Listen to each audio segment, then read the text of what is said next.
وَلَقَدْ يَسَّرْنَا الْقُرْآنَ لِلذِّكْرِ فَهَلْ مِن مُّدَّكِرٍ الحمد للہ رب العالمین والصلاة والسلام علی اشرف الانبیاء والمرسلین اما بعد فاعوذ باللہ من الشیطان الرجیم من حمزہ ونفخہ ونفثہ بسم اللہ الرحمن الرحیم رب اشرح لی صدری ویسر لی امری واحلل عقدۃ من لسانی یفقهوا قولی اللہم انفعنا بما علمتنا وعلمنا ما ينفعنا وزدنا علما فبشر عباد الذين يستمعون القول فيتبعون أحسنه أولئك الذين هداهم الله وأولئك هم أولو الألباب وما اختلفتم فيه من شيء فحكمه إلى الله ذلكم الله ربي عليه توكلت وإليه أنيب فاطر السماوات والأرض جعل لكم من أنفسكم أزواجا ومن الأنعام أزواجا يذرأكم فيه ليس كمثله شيء وهو السميع البصير وما اختلفتم فيه من شيء فحكمه إلى الله اور جو بھی تم اختلاف کرو جس میں من شیئن کوئی بھی چیز کسی بھی چیز میں تم اختلاف کرو فحکمہ الی اللہ تو اس کا حکم اس کا فیصلہ الی اللہ اللہ کی طرف ہے، یعنی جس میں تمہارا اختلاف ہو جائے تو اختلاف کی حل کی واحد صورت یہ ہے کہ اللہ سے اس اختلاف کا فیصلہ کروا لیا جائے، اللہ کی کتاب سے اللہ کے دین سے اس اختلاف کا فیصلہ کیا جائے۔ اللہ کا دین اللہ کی کتاب اور نبی کریم صلی اللہ علیہ وسلم کی سنت ہے جو اللہ کی کتاب کی شارح ہے اور اللہ کی کتاب کی تبیین ہے۔ تو اللہ کی کتاب میں قرآن کریم میں اور قرآن کریم کی تبیین، قرآن کریم کی تشریح، حدیث مبارکہ، ان دو چیزوں کے اندر ہر مسئلے کا حل موجود ہے۔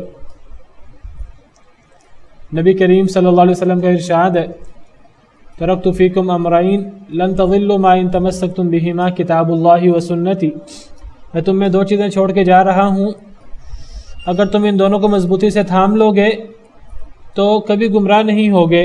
ایک اللہ کی کتاب ہے اور ایک نبی کریم صلی اللہ علیہ وسلم کی سنت۔ یہ بات یاد رکھیے کہ ہر مسئلے کا حل اللہ کے دین میں موجود ہے، ہر مسئلے کا حل۔ ہمیں دنیا میں جتنی ضرورتیں پیش آتی ہیں ہر مسئلے کا حل یا صراحت کے ساتھ یا اشارے کے ساتھ کسی نہ کسی طریقے سے اللہ کے دین میں اللہ کی کتاب میں موجود ہے۔ اللہ رب العالمین کا ارشاد ہے وَنَزَّلْنَا عَلَيْكَ الْكِتَابَ تِبْيَانًا لِكُلِّ شَيْءٍ، اے نبی صلی اللہ علیہ وسلم ہم نے آپ پر ایک ایسی کتاب اتاری ہے تِبْيَانًا لِكُلِّ شَيْءٍ جس میں ہر شے کا بیان ہے۔ سورہ نحل آیت نمبر 89 ہم نے آپ پر ایسی کتاب اتاری ہے جس میں ہر شے کا بیان ہے۔ قرآن کریم میں ہر مسئلے کا حل موجود ہے۔ ایک اور آیت کریمہ میں اللہ رب العالمین فرماتے ہیں ما فرطنا فی الکتاب من شیء، سورہ انعام آیت نمبر 38، نہیں ہم نے کمی چھوڑی کتاب میں کچھ بھی، کتاب میں کوئی کمی نہیں ہے۔ یہ نہیں ہے کہ آپ کو اللہ کے دین میں اللہ کی کتاب میں کسی مسئلے کا حل نہیں ملے گا۔ بعض ایسے مسئلے ہیں ہمیں اللہ کی کتاب میں نہیں ملتے، تو اللہ کی کتاب سے مراد صرف قرآن نہیں ہے، قرآن اور قرآن کی تشریح، حدیث مبارکہ جو قرآن کی تشریح، قرآن کا بیان ہے، ان دونوں میں اللہ کا دین ہے اور اللہ کے دین میں ہر مسئلے کا حل موجود ہے۔ تو کوئی بھی اختلاف ہو جائے تو یا تو اگر انسان کو پتہ نہ ہو تو انسان کا اختلاف ہوگا جہالت کی وجہ سے، اور اگر انسان کو پتہ لگ جائے، علم حاصل ہو جائے، اب ایک مسلمان کا کام یہ ہے کہ وہ اس علم کی طرف، اس اللہ کی کتاب کی طرف اور نبی کریم صلی اللہ علیہ وسلم کے فرمان کی طرف رجوع کرے، اپنے اختلافات کا حل کرے۔ اب کوئی بندہ اگر قرآن کریم اور احادیث مبارکہ میں ہر اختلاف کے حل پانے کے باوجود بھی اپنے اختلاف حل نہ کرے تو اس کا مطلب یہ ہے کہ وہ بندہ بغاوت پر اور ہٹ درمی پر اترا ہوا ہے۔ یا تو اختلاف ہوگا جہالت کی وجہ سے، یا اختلاف جہالت کی وجہ سے ہوگا، یا پھر اختلاف اگر اس اختلاف کا حل واضح طور پر کتاب و سنت میں موجود ہے، اگر اس کے باوجود بھی اختلاف ہوگا تو وہ پھر اختلاف جو ہے وہ گویا کہ بغاوت کی وجہ سے ہے۔ اللہ تعالیٰ فرماتے ہیں قرآن کریم میں وَمَا تَفَرَّقُوا إِلَّا مِن بَعْدِ مَا جَاءَهُمُ الْبَيِّنَاتُ بَغْيًا بَيْنَهُمْ وَآتَيْنَاهُمْ بَيِّنَاتٍ مِّنَ الْأَمْرِ سورہ جاثیہ آیت نمبر 17۔ اللہ فرماتے ہیں فَمَا اخْتَلَفُوا إِلَّا مِن بَعْدِ مَا جَاءَهُمُ الْعِلْمُ بَغْيًا بَيْنَهُمْ، لوگوں نے نہیں اختلاف کیا مگر علم آنے کے بعد، علم آ گیا تو اختلاف کیا۔ علم کے بعد کیسے اختلاف کیا؟ بغاوت کرتے ہوئے، سرکشی کرتے ہوئے، یعنی نہ مانتے ہوئے۔ یہ ہم سورہ شورى کی آیت نمبر 10 پڑھ رہے ہیں۔ اسی سورہ شورى کی 2-3 آیتوں کے بعد اللہ فرماتے ہیں کہ جب اختلاف و تفرقہ بازی ہوئی ہے پچھلی امتوں میں تو کیسے ہوئی ہے؟ وَمَا تَفَرَّقُوا إِلَّا مِن بَعْدِ مَا جَاءَهُمُ الْعِلْمُ بَغْيًا بَيْنَهُمْ، نہیں انہوں نے تفرقہ ڈالا، نہیں انہوں نے اختلاف کیا مگر علم آنے کے بعد، بغاوت کی وجہ سے۔ اسی طرح اللہ تعالیٰ فرماتے ہیں کہ اللہ کے نزدیک دین اسلام ہے، ہر نبی پر اللہ کا دین اترا، ہر نبی پر جو وحی اتری وہ دین اسلام تھا۔ تو نبی کریم صلی اللہ علیہ وسلم پر جو وحی اتری ہے قرآن کریم کی صورت میں، حدیث مبارکہ کی صورت میں، وہ بھی دین اسلام ہے۔ اللہ کے نزدیک دین ہے ہی اسلام، اور اللہ فرماتے ہیں کہ اہل کتاب نے نہیں اختلاف کیا مگر علم آنے کے بعد، جہالت کی وجہ سے اختلاف نہیں کیا، علم آنے کے بعد اختلاف کیا۔ کیوں کیا؟ بغیًا بینہم، آپس میں بغاوت کرنے کی وجہ سے۔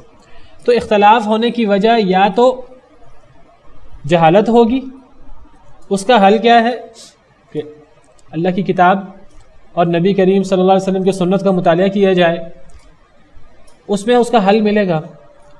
لیکن اگر حل مل گیا اور حل ملنے کے باوجود بھی اس کو قبول نہ کیا تو اب جو اختلاف ہوگا وہ اب جہالت کی وجہ سے نہیں ہوگا، اب وہ بغاوت کی وجہ سے ہوگا، جس کو آپ ہٹ درمی کہیں، یا آپ جس کو کہیں کہ ایک انسان جب ماننے سے انکار کر دے، میں نے نہیں ماننی اللہ کی بات، تو اس کو کہتے ہیں بغاوت۔ یا اختلاف جہالت کی وجہ سے ہوگا، اس کا حل علم ہے، اور علم آنے کے بعد تو پھر بغاوت کی وجہ سے اختلاف ہوگا۔ آپ کہیں کہ بعض دفعہ وحی کے فہم میں اختلاف ہو جاتا ہے، بعض دفعہ وحی کے فہم میں اختلاف ہو جاتا ہے۔ آپ کو بتاؤں وحی کے فہم میں اگر اختلاف ہوگا تو وہ اختلاف اجتہادی قسم کا ہوگا، وہ اختلاف تضاد کا اور ٹکراؤ کا نہیں ہوگا۔ کبھی بھی کتاب اللہ میں، قرآن کریم میں، حدیث مبارکہ میں ٹکراؤ والا اختلاف نہیں ہوتا۔ آپ یہ نہیں کہہ سکتے کہ اللہ کی کتاب میں ہی 2 متضاد باتیں موجود ہوں۔ کیا ہو سکتا ہے اللہ کی کتاب میں 2 متضاد باتیں موجود ہوں؟ نہیں ہو سکتا۔ اللہ تعالیٰ قرآن میں فرماتے ہیں افلا یتدبرون القرآن، کیا یہ لوگ قرآن کریم میں تدبر نہیں کرتے؟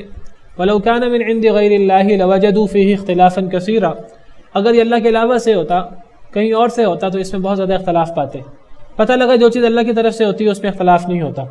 قرآن کریم اللہ کی طرف سے ہے، حدیث مبارکہ جو صحیح ہے وہ اللہ کی طرف سے ہے، نبی صلی اللہ علیہ وسلم اپنی طرف سے بیان نہیں کرتے، تو نہ قرآن کریم کے آیات میں آپس میں اختلاف ہو سکتا ہے، نہ صحیح احادیث مبارکہ میں آپس میں اختلاف ہو سکتا ہے، نہ قرآن کریم اور صحیح حدیث میں آپس میں اختلاف ہو سکتا ہے۔ تو کیا پتہ لگا؟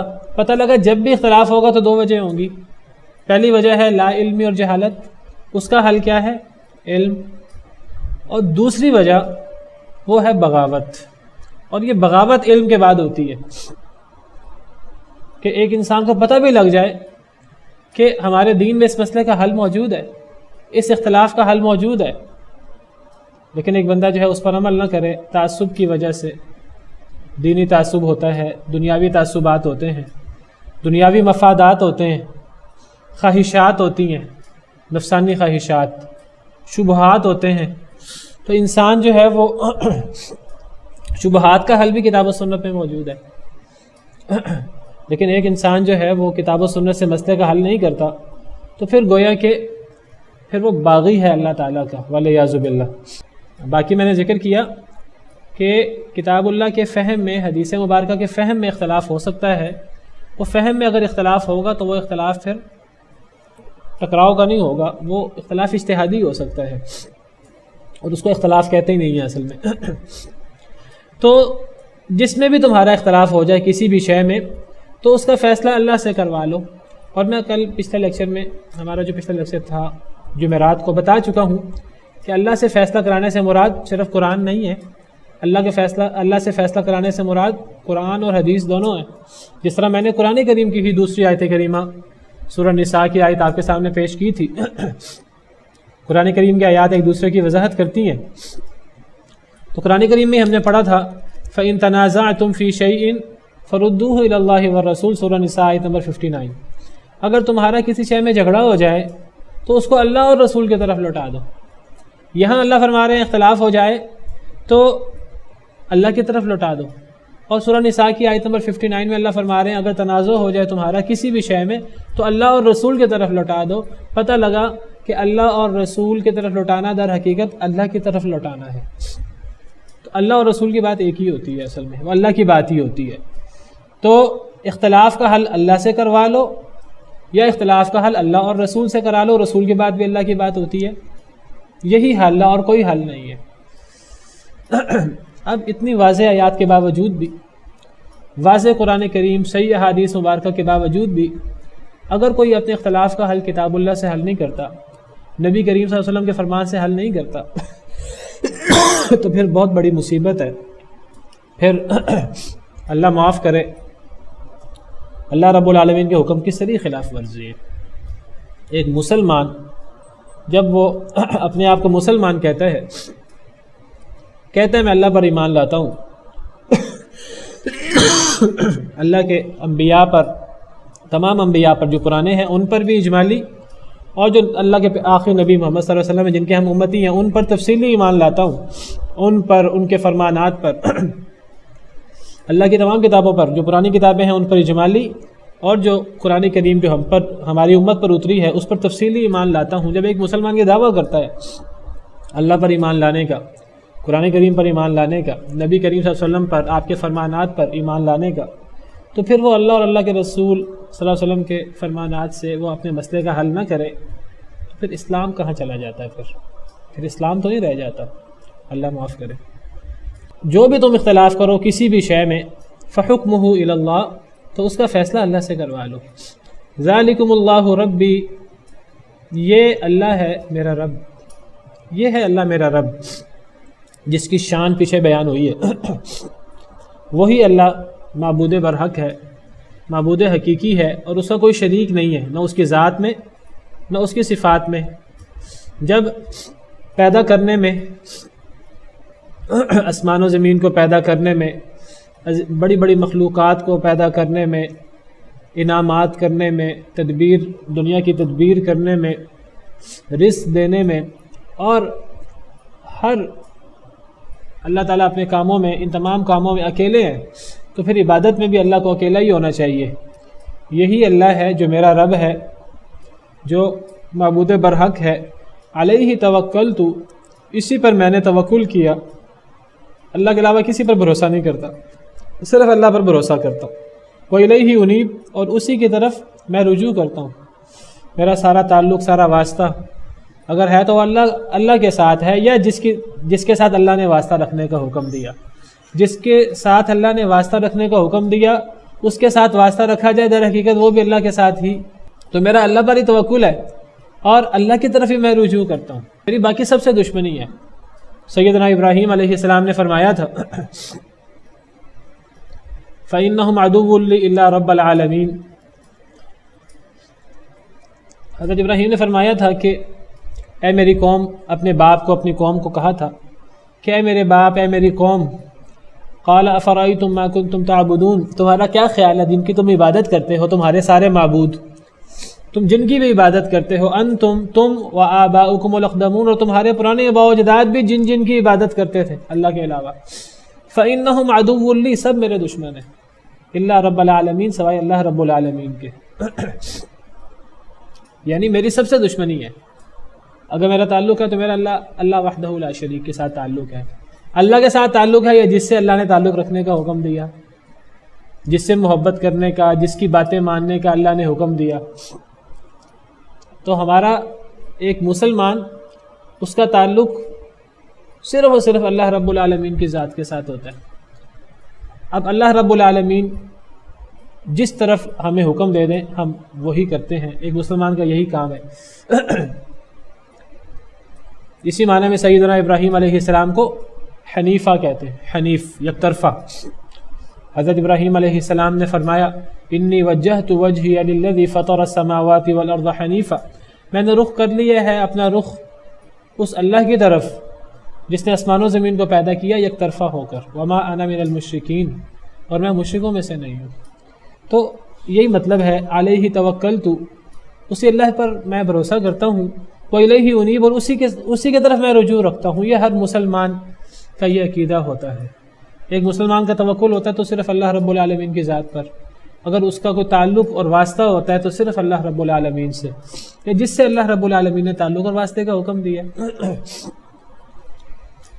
فاطر السماوات والارض، وہ جو پیدا کرنے والا ہے آسمانوں کو اور زمین کو. اللہ رب العالمین کی شان بیان ہو رہی ہے. فاطر، پیدا کرنے والا. پیدا کرنے کے لیے خلق بھی استعمال ہوتا ہے، پیدا کرنا. فطرہ بھی پیدا کرنے کے معنی میں استعمال ہوتا ہے. جعل بھی پیدا کرنے کے معنی میں استعمال ہوتا ہے، جیسے بھی آگے آ بھی رہا ہے.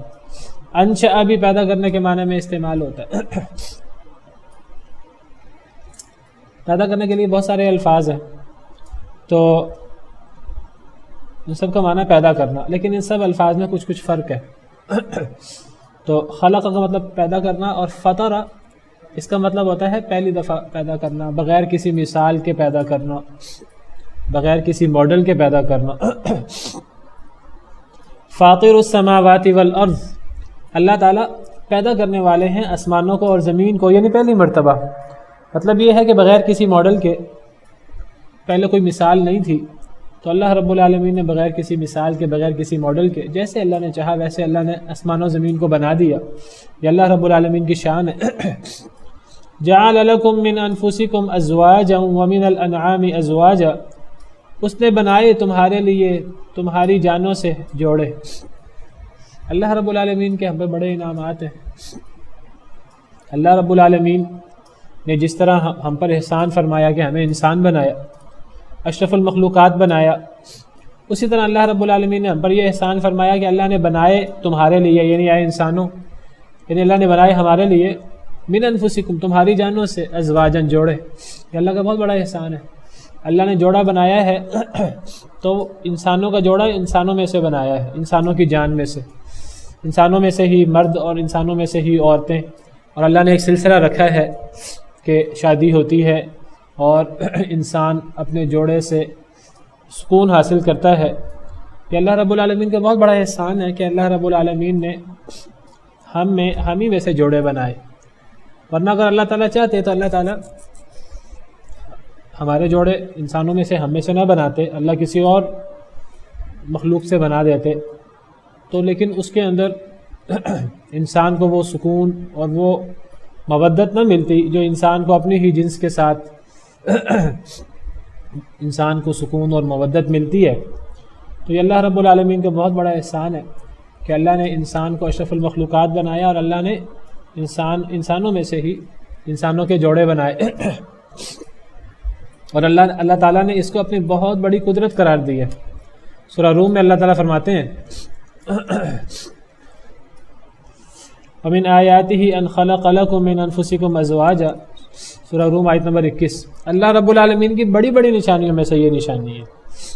اللہ کی نشانیوں میں سے یہ ہے کہ اس نے پیدا کیے تمہارے لیے تمہاری جانوں سے جوڑے. اللہ کی بہت بڑی نشانی ہے. لِتَسْكُنُوا إِلَيْهَا، تاکہ تم اس کی طرف سکون حاصل کرو. وَجَعَلَ بَيْنَكُمْ مَوَدَّةً وَرَحْمَةً، اور اس نے بنا دیا تمہارے درمیان، یعنی انسانوں میں جو جوڑے ہیں مرد اور عورت، بنا دیا تمہارے درمیان مودت اور رحمت، محبت اور رحمت اللہ نے بنائی ہے. تو یہ انسانوں کے جوڑے انسان ہی ہیں، تو اسی انسانوں کے جوڑے کے اندر مودت اور رحمت ہے، اور اسی کے اندر سکون ہے. اگر اللہ تعالیٰ انسانوں کے لیے جوڑے کسی اور جنس سے، کسی اور مخلوق سے بنا دیتے تو وہ مودت اور وہ رحمت اور وہ سکون نہ ہو سکتا۔ یہ اللہ کا بہت بڑا احسان ہے دیگر بہت سارے احسانات کے ساتھ۔ اس نے بنائے تمہارے لیے تمہاری جانوں سے جوڑے، وَمِنَ الْأَنْعَامِ أَزْوَاجًا، اور جانوروں میں سے بھی جوڑے۔ اللہ نے بنائے تمہارے لیے تمہاری جانوں سے جوڑے، یعنی اے بنی نوع انسان، اے مردو، اللہ نے تمہارے لیے تمہاری جانوں سے جوڑے پیدا کیے، انسانوں میں سے عورتیں پیدا کی، اور اللہ نے تمہارے لیے جانوروں سے بھی جوڑے بنائے۔ ازواج زوج کی جمع ہے۔ زوج کے عام طور پر دو معنی ہوتے ہیں۔ زوج کا ایک معنی اگر مرد کو مخاطب کیا جائے تو اس کا زوج کون ہوگا؟ اس کی بیوی، عورت۔ اگر عورت کو مخاطب کیا جائے تو اس کا زوج کون ہوگا؟ اس کا شوہر، مرد۔ تو ایک تو زوج سپاؤس کے معنی میں استعمال ہوتا ہے مردوں کے لیے عورتیں، اور اگر عورتیں مخاطب ہوں تو مرد۔ ایک زوج کا معنی یہ ہوتا ہے۔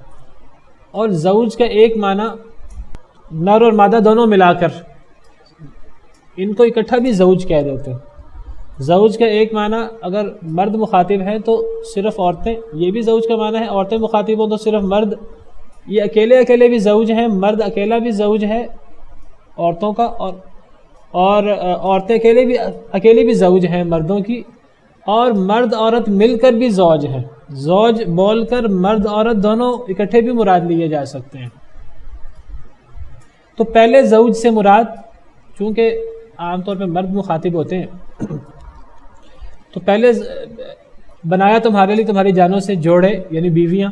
اگر مرد مخاطب ہوں تو بیویاں، اگر عورتیں مخاطب ہوں تو شوہر مراد ہوں گے۔ وَمِنَ الْأَنْعَامِ أَزْوَاجًا، اور جانوروں میں سے جوڑے۔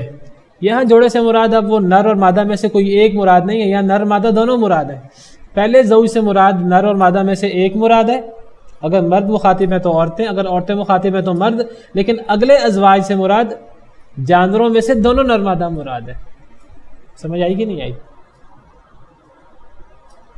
اللہ نے تمہارے لیے تمہاری جانوں سے اسپاؤس بنائے، زوج بنائے، مادہ اگر مرد مراد ہے تو، اگر عورتیں مخاطب ہیں تو مرد، اور جانوروں میں سے جوڑے۔ یہاں جوڑے سے مراد اب وہ نر جانور یا مادہ جانور ایک مراد نہیں ہے، یہاں دونوں مراد ہیں۔ کتنے جوڑے ہیں جانوروں میں؟ 8 جوڑے ہیں۔ کل کتنے ہیں وہ؟ کل 4 ہیں اصل میں، کل 4 ہیں۔ اگر نر مادہ کو الگ الگ کریں تو کتنے بنیں گے؟ 8۔ کون سے 4 جانور ہیں؟ اونٹ نر اور مادہ، گائے نر اور مادہ، اور بکری نر مادہ، اور بھیڑ نر اور مادہ۔ یہ 8 جوڑے، یہ مراد ہے یہاں دونوں نر مادہ مراد ہے، کیونکہ انسان کسی ایک سے فائدہ نہیں اٹھاتا، دونوں سے فائدہ اٹھاتا ہے، کسی سے بار برداری کا، کسی سے دودھ کا، کسی اور نر مادہ دونوں کو کھایا جاتا ہے۔ تو یہاں دونوں قسم کے جوڑے مراد ہیں۔ بنائے تمہارے لیے تمہاری جانوں سے بیویاں، یہاں ایک مراد ہے پہلے ازواج سے، اور جانوروں میں سے بھی جوڑے، یہاں دونوں قسم کے جوڑے مراد ہیں، جو 8 قسم کے ہیں، جن کا ذکر اللہ تعالیٰ نے قرآن کریم میں دوسرے مقام پر سورہ انعام میں کیا ہے۔ 8 ازواج، جانوروں کے جوڑے۔ اللہ فرماتے ہیں کہ اللہ نے 8 جوڑے بنائے ہیں۔ یہاں بھی جوڑے سے مراد نر اور مادہ ملا کر اگر کریں تو 8، ورنہ اصل میں 4 ہیں وہ۔ من الضأن 2، بھیڑ میں سے 2، بھیڑ میں سے 2 یعنی نر اور مادہ، ضأن کہتے ہیں بھیڑ۔ ومن الماز 2، اور بکروں میں سے 2، ماز کہتے ہیں بکرا بکری، ان میں سے 2 یعنی نر اور مادہ۔ اور پھر آگے فرمایا سورہ نام آیت نمبر 143 144، آگے فرمایا ومن الابل 2، اور اونٹوں میں سے 2، ومن البقر 2، اور گایوں میں سے 2۔ تو اونٹ، گائے اور بکرے اور بھیڑ، ان کے نر مادہ لے لیں تو 8۔ تو یہ جانوروں کے 8 جوڑے مراد ہیں۔ یہ سب اللہ نے انسانوں کے لیے بنائے ہیں۔ ایک تو اللہ نے اپنے میں سے ہی، انسانوں میں سے ہی انسانوں کے اسپاؤس بنائے، اور پھر اللہ نے جانوروں میں سے بھی سب جانور انسان ان سے مختلف انداز سے فائدہ اٹھاتا ہے، لیکن یہ جو 8 قسم کے جانور ہیں ان سے انسان بہت زیادہ فائدہ اٹھاتا ہے۔ یذرؤکم فیہ، وہ پھیلاتا ہے تمہیں، اللہ تمہیں پھیلاتا ہے اے انسانوں، فیہ فیہ سے مراد اس دنیا میں، یا پھر فیہ سے مراد فی ھذا الخلق، یا اس تخلیق، اس انداز میں اللہ تمہیں پھیلاتا ہے، فیہ یعنی اس انداز میں اللہ تمہیں پیدا کرتا ہے، اور اللہ تمہارے لیے اس قسم کی چیزیں پیدا کرتا ہے، اور اس طرح کر کے اللہ تمہیں پھیلاتا ہے۔ اللہ نے انسان کو صرف دنیا میں پیدا نہیں کیا، اللہ نے انسان کو دنیا میں پھیلا بھی دیا ہے، انسان کی نسل بھی بڑھائی ہے، اور انسان پوری دنیا میں مختلف جگہوں پہ انسان پھرتا ہے اور انسان فائدہ اٹھاتا ہے۔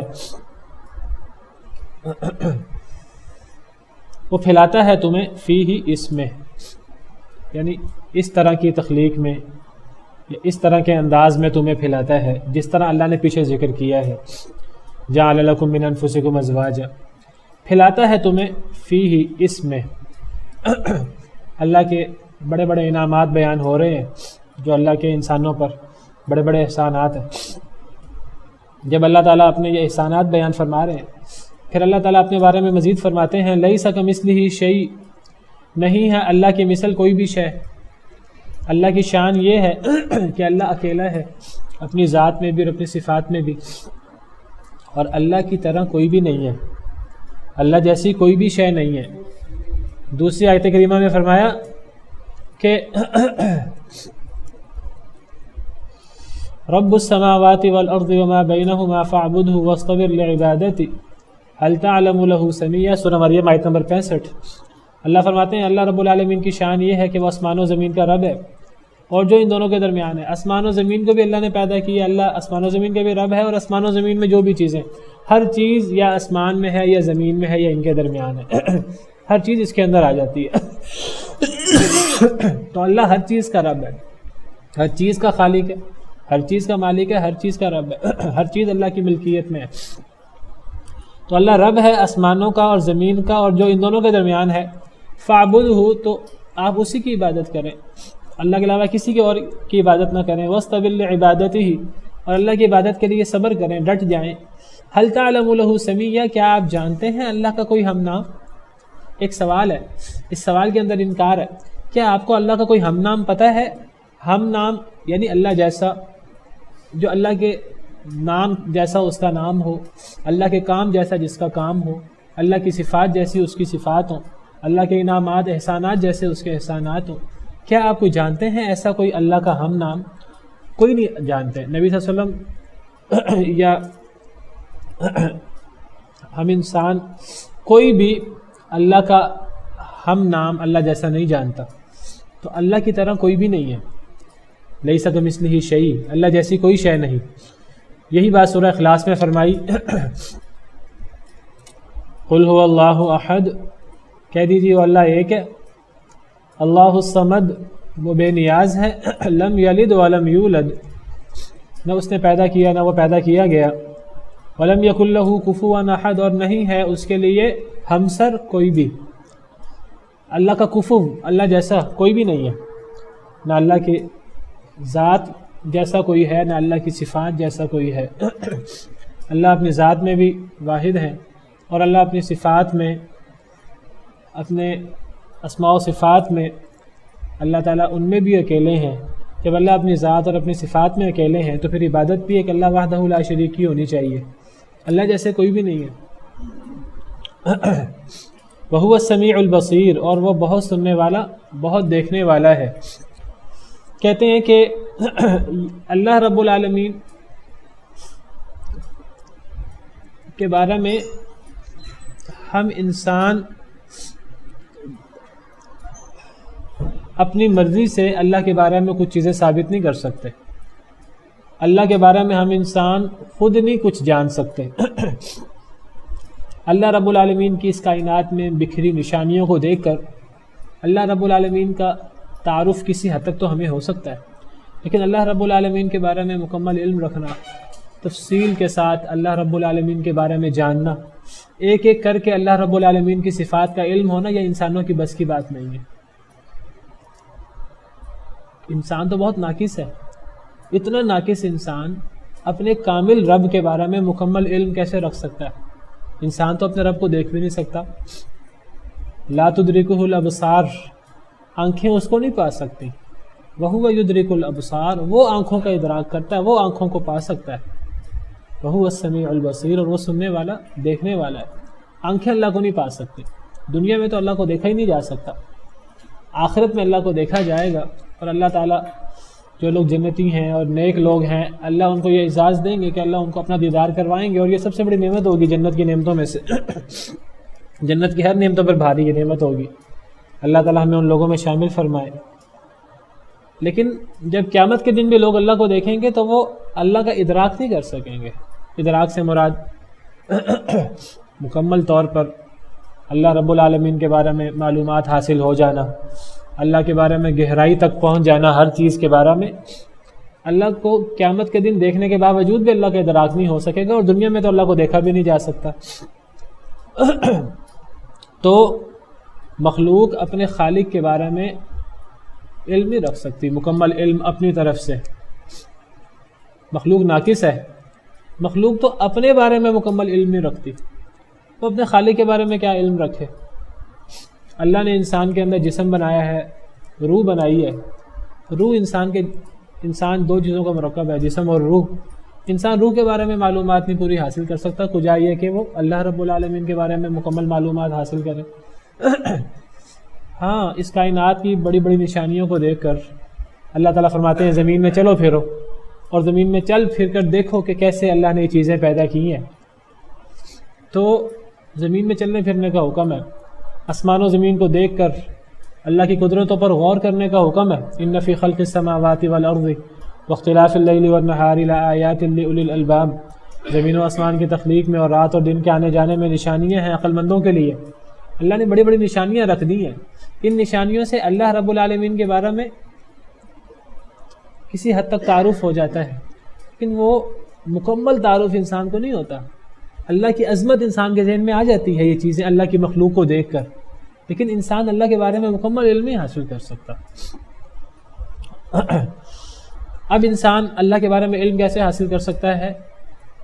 اللہ کے بارے میں یقینی علم حاصل کرنے کا ایک واحد طریقہ ہے، اور وہ ہے اللہ تعالیٰ کے بتانے سے ہمیں اللہ کے بارے میں علم ہو سکتا ہے، اور ہمارے پاس کوئی ذریعہ نہیں ہے کہ ہمیں اللہ کے بارے میں علم ہو سکے۔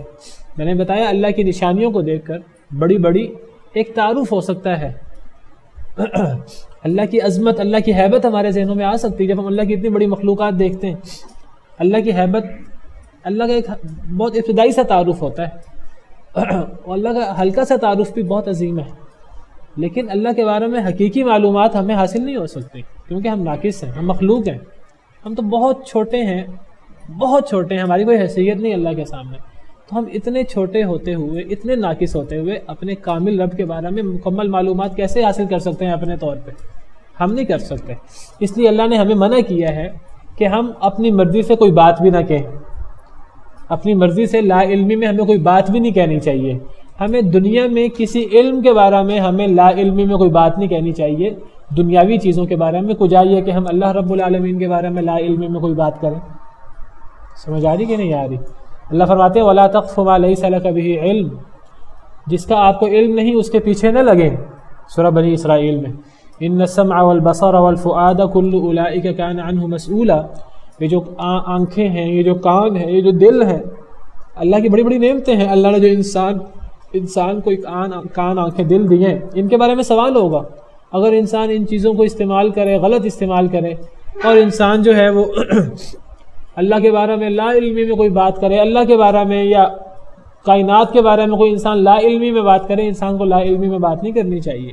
اگر انسان لا علمی میں بات کرے گا تو پھر اللہ کے ہاں سوال ہوگا قیامت کے دن، تم نے لا علمی میں کیوں بات کی؟ انسان کو علم کے بعد بات کرنی چاہیے۔ تو عام دنیا کے بارے میں لا علمی میں بات کرنا صحیح نہیں ہے، تو دین کے بارے میں لا علمی میں بات کرنا، نبی کریم صلی اللہ علیہ وسلم پر لا علمی میں کوئی بات گھڑ دینا، کوئی بات لگا دینا آپ کے اوپر، جس کو افتراء کہتے ہیں، جھوٹ گھڑنا سب سے بڑا گناہ ہے۔ اور جو بندہ نبی صلی اللہ علیہ وسلم پر جھوٹ گھڑتا ہے وہ اپنا ٹھکانہ آگ میں بنا لے۔ حدیث مبارکہ ہے، متواتر حدیث ہے، من کذب علیہ متعمدا، جو مجھ پہ جان کے جھوٹ باندھے، پتہ نہ ہو جھوٹ باندھ رہا ہے، فلیتبوأ مقعدہ من النار، تو اپنا ٹھکانہ آگ میں بنا لے۔ تو نبی صلی اللہ علیہ وسلم پر جھوٹ باندھنا، نبی صلی اللہ علیہ وسلم اللہ کی مخلوق ہے اور اللہ کی مخلوق میں اب سب سے افضل ہے، ان کے بارے میں ان پر کوئی چیز جو ہے وہ گڑھ لینا یہ آگ میں جانے کے مترادف ہے۔ تو اللہ کے بارے میں اپنی طرف سے کوئی بات کہنا، افتراء علی اللہ کرنا، یہ پھر سب سے بڑا جرم ہے، اللہ کے بارے میں لا علمی میں کوئی بات کرنا۔ تو میں کہنا یہ چاہتا ہوں کہ اللہ کے بارے میں مکمل معلومات ناقص انسان کو، جو اللہ کی ایک ناقص مخلوق ہے، اللہ کی مخلوقات میں ایک افضل مخلوق ہے، اشرف المخلوقات ہے، لیکن ہے مخلوق ناقص ہے، وہ اللہ کے بارے میں مکمل معلومات نہیں حاصل کر سکتا اپنے طور پر۔ اللہ کے بارے میں وہ صرف اتنی ہی معلومات رکھ سکتا جتنی اللہ بتا دیں، جو اللہ بتائیں گے اپنے بارے میں وہ یقینی باتیں، وہ یقینی بات ہوگی۔ اب اللہ کے بارے میں جاننا یہ سب سے بڑا علم اور سب سے عظیم علم ہے، اللہ کے بارے میں جاننا یہ سب سے بڑا علم ہے۔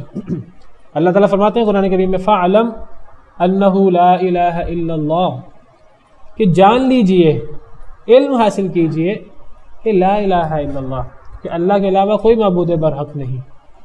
صرف لا الہ الا اللہ کہنا نہیں ہے، اس کا علم بھی حاصل کرنا ہے۔ فَاعْلَمْ، یہ سورہ محمد کی آیت ہے، فَاعْلَمْ أَنَّهُ لَا إِلَٰهَ إِلَّا اللَّهُ، اس بات کو جان لیں کہ اللہ کے علاوہ کوئی معبود برحق نہیں ہے، اللہ ہی معبود برحق ہے۔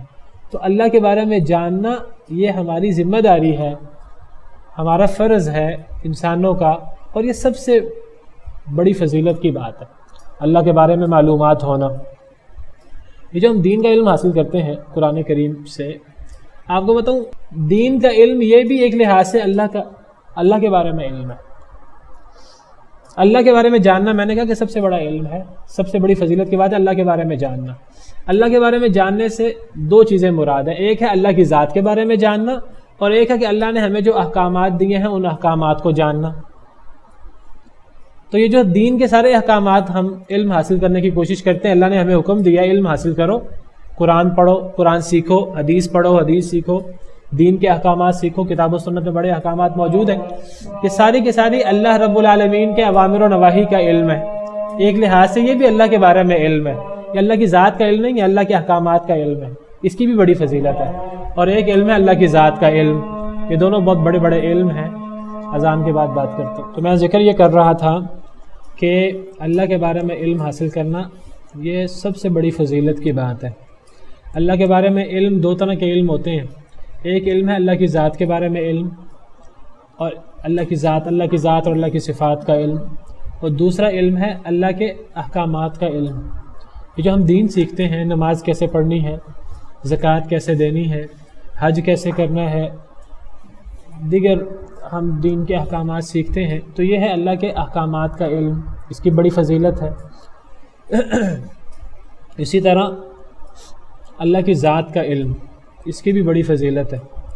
اور میں ذکر کر چکا ہوں اللہ کی ذات کے بارے میں اگر ہمیں علم ہو سکتا ہے تو وہ صرف اللہ رب العالمین کے بتانے سے، اللہ کے احکامات کا علم بھی اللہ رب العالمین کے بتانے سے ہو سکتا ہے، اور اللہ کی ذات کے بارے میں علم بھی اللہ کے بتانے سے ہو سکتا ہے، ویسے نہیں ہو سکتا۔ تو اللہ کی ذات اور اللہ کی صفات کے بارے میں ہمارا عقیدہ کیا ہونا چاہیے؟ اللہ کی ذات اور اللہ کی صفات کے بارے میں ہمارا عقیدہ یہ ہونا چاہیے کہ اللہ نے جو کچھ اپنے بارے میں فرمایا، یا اللہ کے پیارے نبی محمد صلی اللہ علیہ وسلم نے جو کچھ اللہ کے بارے میں فرمایا، ہم اس پر کما حقہ ایمان رکھیں جیسے اللہ رب العالمین نے فرمایا۔ ہم اپنی طرف سے اللہ کے بارے میں کوئی چیز نہ گھڑیں، جو کچھ اللہ اور اللہ کے رسول نے بیان کیا اس کو مانیں، اور جو کچھ اللہ اور اللہ کے رسول نے نفی کر دی اللہ سے، اس کی ہم نفی کر دیں۔ تو یہ آیت کریمہ اللہ رب العالمین کی ذات اور اللہ رب العالمین کی صفات کے بارے میں یہ آیت کریمہ بنیادی حیثیت رکھتی ہے۔ پورے قرآن کریم میں یہ جو آیت کریمہ ہے، اس آیت کریمہ کا آخری حصہ لیس کمثلہ شیء وہو السمیع البصیر، یہ کہتے ہیں کہ اہل سنہ والجماعہ عقیدے کے اندر صحابہ کرام رضوان اللہ علیہم اجمعین تابعین نظام، تبع تابعین، بڑے بڑے ائمہ کرام جن کو اہل السنہ والجماعہ کہتے ہیں عقیدے کے اعتبار سے، تو اہل السنہ والجماعہ کا جو عقیدہ ہے اللہ کی ذات اور اللہ کی صفات کے بارے میں، اس عقیدے کے بارے میں یہ آیت کریمہ اصل الاصول کی حیثیت رکھتی ہے۔ اس آیت کریمہ سے پتہ لگتا ہے کہ اللہ کی صفات کے بارے میں ہمارا عقیدہ دو طرح کا ہونا چاہیے۔ ایک عقیدہ یہ ہونا چاہیے کہ ہم اللہ کی صفات کو مانیں بھی، لیکن دوسرا ہمارا عقیدہ ہونا چاہیے کہ اللہ کی صفات کو مانتے مانتے ہم اللہ سے نفی بھی کریں۔ اللہ کی ذات اور اللہ کی صفات کے بارے میں ہمارا عقیدہ نفی اور اس بات کا ہونا چاہیے، نہ تو اللہ کی صفات کو ہم مطلق مانیں، نہ ہم اللہ کی صفات کی مطلقاً نفی کریں۔ کہ میں تھوڑی سی بات اس لیے تفصیل سے اور وضاحت سے کر رہا ہوں کہ آج تو ہمیں بہت سے فرقے نظر آتے ہیں، آج تو فقہی مسائل میں اور فروعی مسائل میں مختلف فرقے، مختلف گروہ موجود ہیں۔ جب تفرقہ بازی کی ابتدا ہوئی، نبی صلی اللہ علیہ وسلم نے پہلے پیشگوئی فرما دی تھی کہ یہودی جو ہیں وہ 71 فرقوں میں بٹے، عیسائی 72 فرقوں میں بٹے، تو مسلمان بھی انہی کی دیکھا دیکھی، انہی کے نقش قدم پہ چلتے ہوئے یہ بھی فرقوں میں بٹیں گے اور یہ 73 فرقوں میں بٹیں گے۔ جب یہ تفرقہ بازی شروع ہوئی امت محمدیہ میں، تو وہ عقیدے کے مسائل میں تفرقہ بازی شروع ہوئی سب سے پہلے۔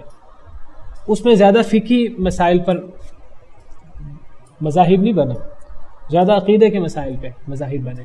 تو جو لوگ حق مسلک پر تھے ان کو اہل السنہ والجماعہ کہتے ہیں۔ کیا کہتے ہیں ان کو؟ اہل السنہ والجماعہ۔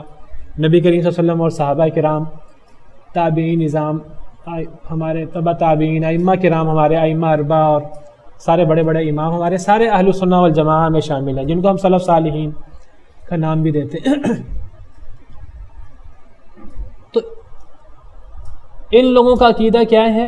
اللہ کی ذات اور اللہ کی صفات کے بارے میں عقیدہ، اور جو ان کے مخالفین تھے، جو سب سے پہلے مختلف فرقے پیدا ہوئے، سب سے پہلے انہوں نے اللہ کی ذات اور اللہ کی صفات کے بارے میں اختلافات پیدا کیے۔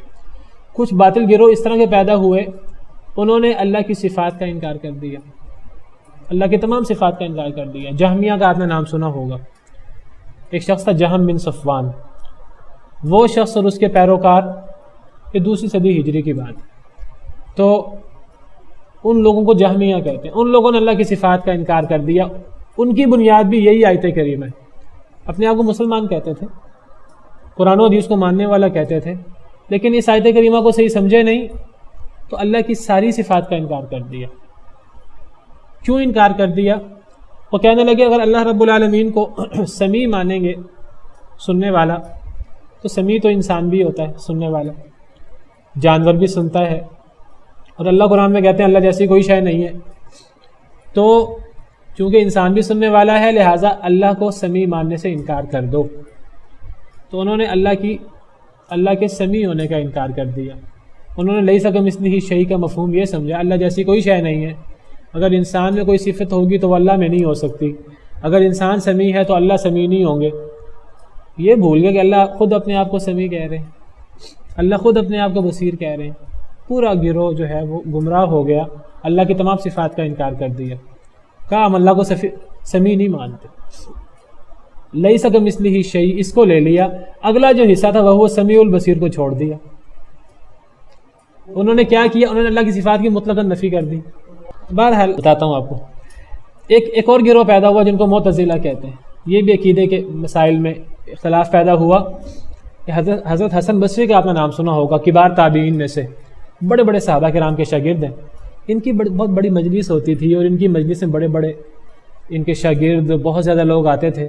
تو ان کا ایک شاگرد تھا، وہ ان کی مجلس میں آتا تھا، اس نے ان کی بعض باتوں سے اختلاف کرنا شروع کر دیا، اور بعض باتوں سے اختلاف کرنے کی وجہ سے ان کی مجلس میں بیٹھنے کی بجائے الگ بیٹھنا شروع کر دیا۔ تو حضرت حسن بصری نے کہا اعتزل عنا، یہ تو ہم سے الگ ہو گیا ہے۔ یہاں سے ان کو معتزلہ قرار دے دیا گیا۔ معتزلہ کا آپ نے نام سنا ہوگا۔ معتزلہ نے کیا کہا؟ انہوں نے کہا کہ ہم اللہ کو سمیع تو مانتے ہیں نام کی حد تک، ہم کیونکہ اللہ نے اپنے بارے میں فرمایا میں سمیع ہوں، لیکن ہم یہ نہیں مانتے کہ اللہ سنتا ہے۔ ہم اللہ کو سمیع مانتے ہیں۔ انہوں نے کہا سمیع بلا سمع، اللہ سمیع ہے لیکن سنتے نہیں ہیں، اللہ بصیر ہے لیکن دیکھتے نہیں ہیں۔ انہوں نے کہا اگر ہم سمیع ماننے سے بھی انکار کر دیں تو قرآن کی آیت کا انکار ہو جائے گا. ہم سمیع مانتے ہیں لیکن ہم سننا نہیں مانتے، کیونکہ اگر اللہ کا سننا مان لیا تو انسان بھی سنتا ہے. مسئلہ وہی ان کا بھی جہمیہ والا، تھوڑا سا فرق ہو گیا. اور کچھ گروہ پیدا ہوئے. آپ نے نام سنا ہوگا اشعریہ ماتریدیہ، ابو الحسن اشعری اور ابو منصور ماتریدی. یہ لوگ ایسی 7 صفات مانتے ہیں جن کو مانے بغیر چارہ نہیں ہے. ان 7 صفات کو مانتے ہیں، باقی تمام صفات کا انکار کرتے ہیں. اور دلیل وہی ہے جہمیہ والی اور معتزلہ والی کہ اگر یہ صفات مان لی تو یہ صفات تو انسان میں بھی ہوتی ہیں، مخلوق میں بھی ہوتی ہیں. ہم ان سے کہتے ہیں بھئی آپ جو 7 صفات مانتے ہیں، وہ اللہ کا حی ہونا مانتے ہیں، اللہ کا سمیع بصیر ہونا مانتے ہیں.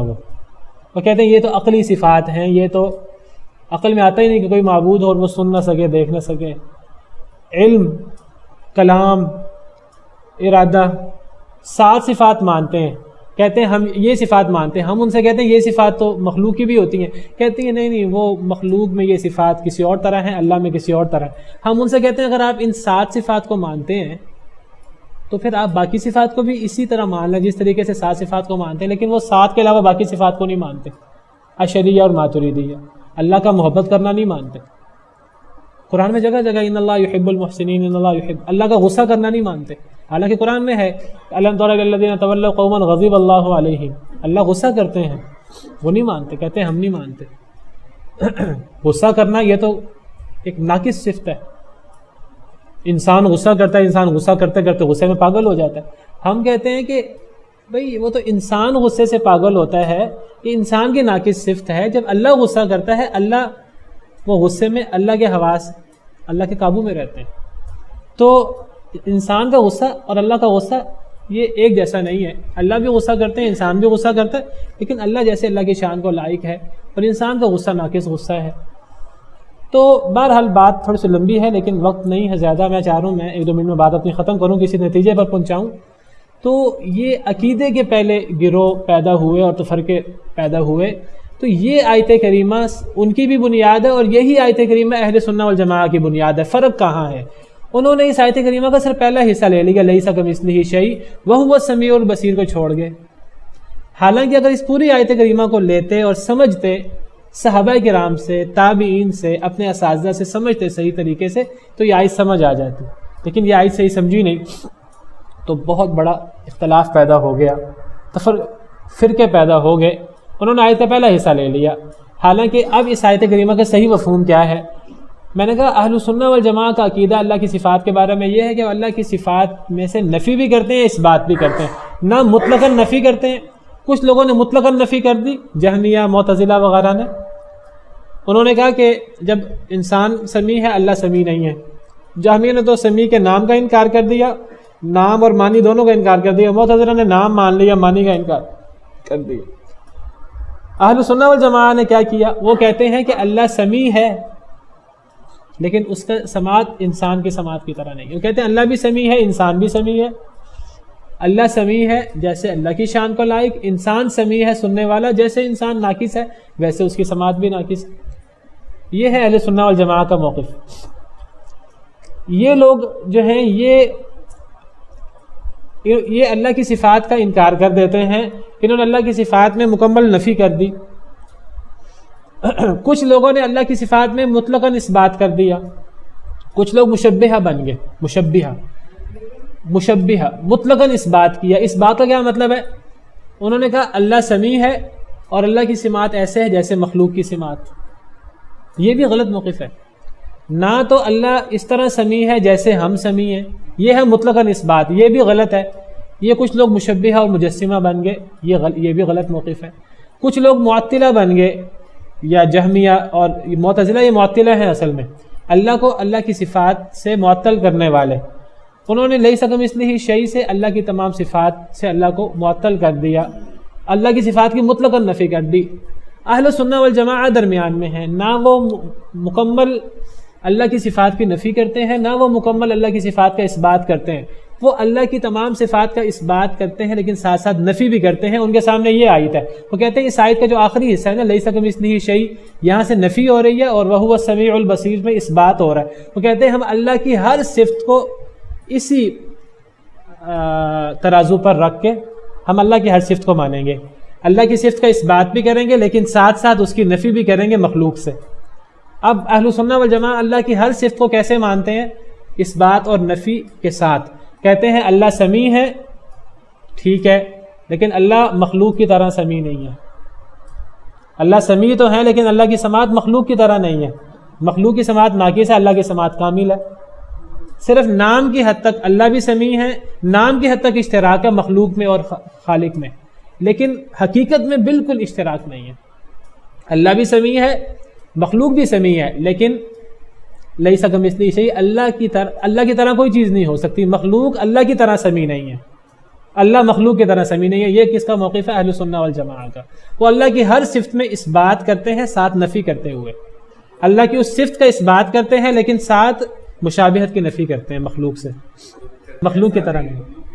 تو یہ صحابہ کا موقف ہے, یہ تابعین کا موقف ہے. اب یہ زمین و آسمان کا فرق پڑ گیا. بس جس طرح دیکھیں اللہ زندہ ہے نا, اللہ بھی تو حی ہے. اب زندہ تو میں اور آپ بھی ہیں, لیکن ہماری زندگی کتنی ناقص ہے. ہم بیمار بھی ہو جاتے ہیں, ہمارے گھٹنوں میں درد بھی ہو جاتا ہے, اور ہم کتنی ہماری زندگی ناقص ہے. اللہ تو ازل سے ہیں اور ابد تک ہیں, اور اللہ کو نہ نیند نہ اونگ نہ کچھ اور. اللہ کی تو کمال حیات ہے اور ہماری انتہائی ناقص حیات ہے. اب ہم کہیں گے اللہ بھی حی ہے, ہم بھی حی ہیں, لیکن اللہ ہماری طرح حی نہیں ہے. اللہ میں حیات کی کامل صفت ہے, ہم میں حیات کی ناقص صفت ہے. ہم اللہ کی صفت حی مانتے ہیں, اللہ لا الہ الا هو الحی القیوم. اللہ کی صفت حی مانتے ہیں لیکن اپنی حیات کی طرح نہیں مانتے. ہم اللہ کی صفات کو اس بات بھی کرتے ہیں, ساتھ ساتھ نفی بھی کرتے ہیں, مخلوق سے مشابہت کی نفی کرتے ہیں. یہ ہے اہل سنہ والجماعہ کا موقف اللہ کی ہر صفت کے بارے میں. سمجھ آئی؟ نہ ہم نے ٹوٹل نفی کرنی ہے کہ بھی چونکہ ہم بھی زندہ ہیں, اللہ بھی زندہ ہے, ہم اللہ کو حی ماننے سے انکار کرتے ہیں. ہم نہیں انکار کرتے, ہم اللہ کو حی مانتے ہیں, اپنے آپ کو بھی حی مانتے ہیں, لیکن اللہ کی حیات ہماری حیات کی طرح نہیں ہے. اللہ کی کامل ہے, ہماری ناقص ہے. ہم اس کے لیے آسان لفظ بولتے ہیں, اللہ ویسے حی ہے جیسے اللہ کی شان کو لائق ہے, اور ہم ویسے حی ہیں جیسے ہمارے نقص کو لائق ہے. اللہ ویسے عالم ہے جیسے اللہ کی شان کو لائق, ہم ویسے عالم ہیں جیسے ہم ناقص ہیں خود, ہمارا علم بھی ناقص ہے. اللہ کامل ہے تو اللہ کا علم بھی کامل ہے. تو یہ ہے اہل سنہ والجماعہ کا موقف. وقت ختم ہو گیا ہے, تو انشاءاللہ اس بات کو کل آگے بڑھا کر ہم اللہ کی صفات کو نام کی حد تک مانتے ہیں. ان کی کیفیت تفصیل کیا ہے؟ اگر کیفیت اللہ نے بیان نہیں کی, ہم کہتے ہیں کہ اللہ کو پتہ ہے. کیفیت ہم نہیں جانتے, ہم کہتے ہیں کیفیت کا اللہ کو پتہ ہے. جی سبحانک اللہم ربنا